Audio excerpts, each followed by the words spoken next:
بسم اللہ الرحمن الرحیم۔ السلام علیکم۔ جب میں فوج میں بھرتی ہوا میری تنخواہ فقط 14,000 روپے تھی۔ میری تنخواہ میں ہر سال 700 سے 900 روپے سالانہ بڑھتی تھی۔ 6 سال سروس کرنے کے بعد میری تنخواہ ماشاءاللہ 25,000 ہو گئی ہے، جس پر میں بے حد خوش ہوں، کیونکہ میری ضروریات تھوڑی سی ہیں۔ میرے بچوں کو سال میں ایک بار نئے کپڑوں کی ضرورت ہوتی ہے۔ وہ موقع اب قریب آن پہنچا ہے، چونکہ عید قریب ہے۔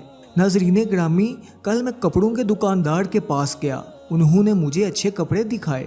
ان کا خیال تھا کہ یہ فوجی ہے، اس کی تنخواہ زیادہ ہے۔ میں نے کپڑوں کی قیمت پوچھی، جواب ملا یہ جو چھوٹی بچی کا سوٹ ہے یہ 1800 روپے کا ہے۔ میں ہنس دیا۔ میں نے کہا یار مذاق نہ کر، صحیح قیمت بتا۔ انہوں نے پھر سے کہا جناب یہ فل اینڈ فائنل قیمت ہے۔ میں نے اپنے جیب کی طرف دیکھا تو میرے جیب میں 2000 روپے تھے اور 3 بچیوں کو سوٹ خریدنے تھے۔ میں نے دکاندار سے تھوڑی بحث کی، یار اتنا مہنگا کیوں دے رہے ہو؟ جواب ملا مہنگائی کا کچھ پتہ ہے آپ کو؟ میں خاموش ہوا۔ میرے پاس جواب نہ تھا۔ مجھے کیا پتا تھا؟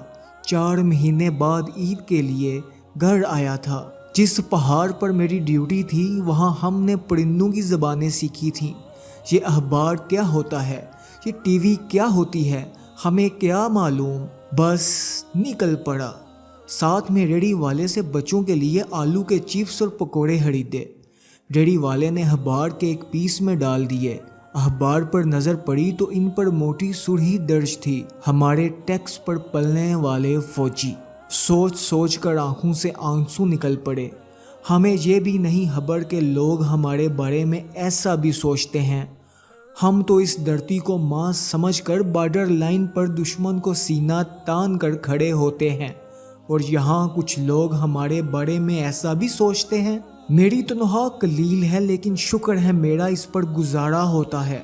میری ضروریات بہت کم ہیں۔ میری تنخواہ حلال ہے کیونکہ میں جہاں بھی ڈیوٹی کے لیے جاتا ہوں ہر روز موت کا سامنا کرتا ہوں۔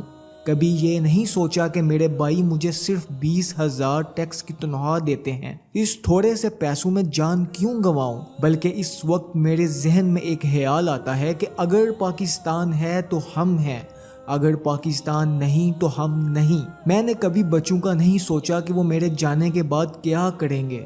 جوانی کی موت کس کو پسند ہے صاحب؟ اگر ہم نہیں مریں گے تو تم کیسے جیو گے؟ دوستو اسی بات پہ ایک اشعار کہوں گا، یہاں الفاظ کی تلاش میں مت آنا صاحب، درد لکھتا ہوں محسوس کیجئے۔